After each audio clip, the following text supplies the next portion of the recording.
Hey, chemistry. So, we're going to start chapter 16. We're going to do 2 sections this week, and then we start our official spring break. And we're just going to get right into this. We're talking more about solutions, right? So, let's investigate the factors that influence how quickly a substance dissolves into another substance. And we're pretty much going to focus just on solids dissolving into liquids, like when you dissolve salt into water, sugar into water, etc. So first way to influence that is with what's called agitation. So mixing, stirring, rotating, swirling, all of those actions will speed up the formation of a solution. If you just dump sugar into a glass and let it sit there, it takes quite a while for it to dissolve. But if you stir it, it goes faster. Not exactly rocket science. This really only affects the way solids dissolve into liquids, however. You can't really speed up the way a liquid dissolves into another liquid. They really just do it instantaneously, and same story with gases. And then there's temperature. Materials dissolve faster the hotter the solvent is, right? So if I take sugar and I pour it into a glass of water and do not stir it, and I compare that to pouring sugar into a glass of water that is like just came off of a tea kettle or whatever, then the sugar in the hot water is going to dissolve first, as long as I don't touch either of them. So what these both have in common is they increase kinetic energy. The agitation does this by forcing the solute to bump into more water particle. Well, it doesn't have to be water. It can be any solvent, right? But it forces it to bump into more of those particles in a shorter amount of time. And temperature does this because the water molecules themselves are moving around. That's why if you have room temperature water, hot water, if you don't stir them, the hot water still dissolves the sugar faster because the molecules of the water are moving faster. And then there's particle size. So for a hypothetical, let's imagine we have, which of these would dissolve faster? We have just a 1 cubic foot block of salt.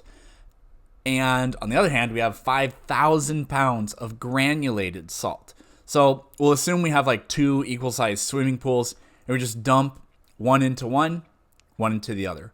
Which one is going to dissolve first? And we just let them sit there. Well, the 5,000 pounds, even though it's vastly more material, will dissolve faster because materials can only dissolve on their surfaces, so from the outside in. The 5,000 pounds of granulated salt, while being much larger in volume and mass than the cube, also has crazy amounts more of surface area, and that's what it's all about, the surface area.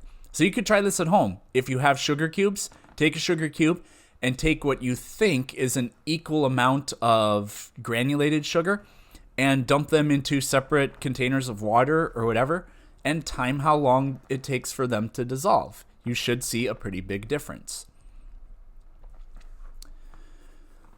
So, moving on to the property of solubility. So we're going to talk about like how soluble is sugar or salt or whatever.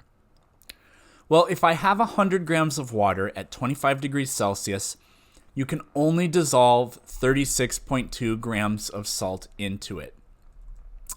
Any excess salt that I would pour into it, no matter how much I stir it, you would always be able to see salt crystals in it, right? Because when it becomes dissolved, you can't see them anymore. They break apart into on the atomic level, whereas the solid pieces, obviously, we can see that. Now, weirdly, if I add 5 more grams of salt, so I dump another pinch of salt in there, those 5 grams that I add, they can dissolve, but an additional, or an equivalent, shouldn't say additional, an equivalent 5 grams of already dissolved salt will crystallize and take their place. So yes, one solid will go into solution, but then an equal amount that was already in solution will go back into crystallizing, right? It's like a club that is at capacity. People can come in, you sit there with the velvet rope and the guy with the clipboard or whatever. He'll let people in, like he'll let 3 people in, but only when 3 people come out, right? So the amount of people inside the club never changes. So since the saltwater mixture won't accept any more solutes, we call it saturated, right? Like a towel can absorb so much water, but at that point, it can't absorb any more. Now I could take a glass and pour water onto the towel, and that water doesn't like bounce off of the towel or anything like that, right? But additional water that was already stored in the towel will be forced out of it. Same principle. So solubility is just, the definition is the amount of solute, that dissolves into a given quantity of a solvent at a specific temperature and pressure, right? So temperature and pressure are really key here, and we'll talk about why. Before we do that, though, some liquids are like infinitely soluble. They always completely dissolve into each other. One example, I'm sorry, I forgot. I have to cheat and look at the book. The book talks about, it's water and glycine, ethanol. What's the other one? Ethylene glycol, and water. So if I have a glass of water this big, if I just dump a tiny bit of ethylene glycol in it, the whole thing will dissolve. Basically, if I have equal containers of water and ethyl glycol and I mix them together, they will completely dissolve into each other. So there's really no limit. If a liquid exhibits that property, then we say it's miscible, right? So that's a brand new word, but that's what it means. And not all liquids are miscible, right? Some are only partially miscible, for example. And then immiscible liquids are liquids like oil and water that don't dissolve no matter what. Doesn't matter how little or how much oil you dump in water, it never dissolves. It won't break apart unless you cheat and use a detergent, like I showed you in our lab the other day. Okay, so how does temperature affect solubility? Because materials don't just have one uniform solubility, right?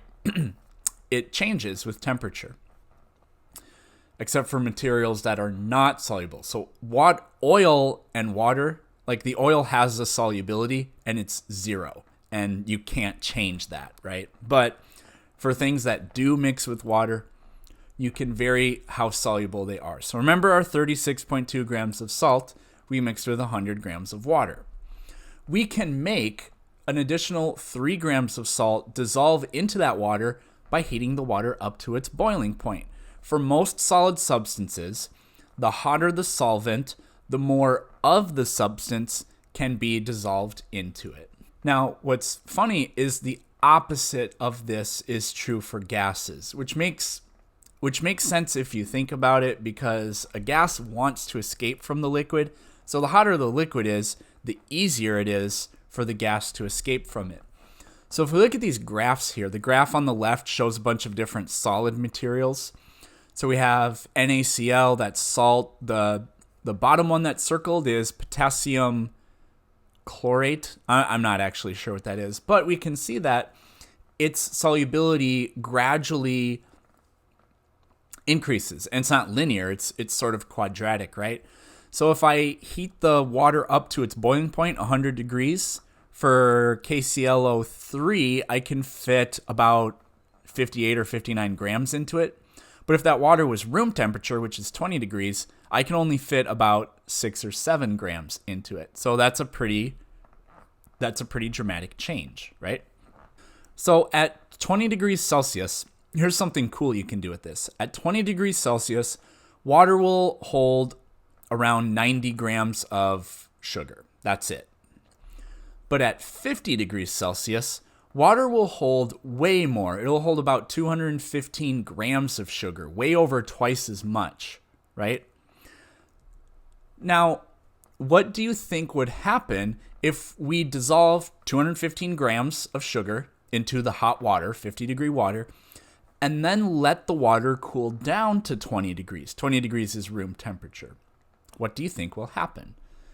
Well, the sugar actually stays dissolved. You would think that it would have to crystallize because we're going to that lower temperature. But it turns out if you dissolve it at a high temperature, it stays dissolved as you cool it down. And these are called supersaturated solutions. They contain more dissolved substance than should normally be possible at that temperature. What's interesting is you can force the extra material to crystallize. If you add a single solid crystal, that will force the excess sugar to crystallize, right? So I have a picture of this. I have a really cool video that shows this. I'm not going to put it on here because that could be a copyright violation and then my video will get deleted. But I'll link it on Google Classroom so you can see it happen in real time. But in this picture, we can see it happen. And they do this with sodium acetate on the left. They had it hot. They dissolved a bunch. We can't see it anymore. And then they just, after it's cooled down, they add a crystal in there. And then all of the extra stuff just starts to crystallize right before your eyes, which is a pretty cool trick. All right, pressure. So when you open a soda, it always fizzes, no matter what, even if you don't shake it. So why is that? Well, because when you had the cap on it, it's pressurized. When you try to squeeze the bottle or the can, you can squeeze it a little bit, but not very much. When you release the pressure, now all that internal stored pressure that was pushing down on the liquids in your bottle, well, that's gone, right? So this is because the pressure is sort of the opposite with the temperature when it comes to gases. The more pressure you force on a liquid, you exert on a liquid, the more gas you can dump into the liquid, which makes sense because gases want to escape. So that external pressure, and that external pressure comes from gases, pushing on it forces them to stay locked inside of it. You never see bubbles form in a bottle that is sealed, right? Unless you dump Mentos into it and cheat. When you take the cap off, the pressure decreases and the gases begin to escape. And matter of fact, you've probably all experienced this. If you leave it open indefinitely, all of the gas is released from it and it goes totally flat, right?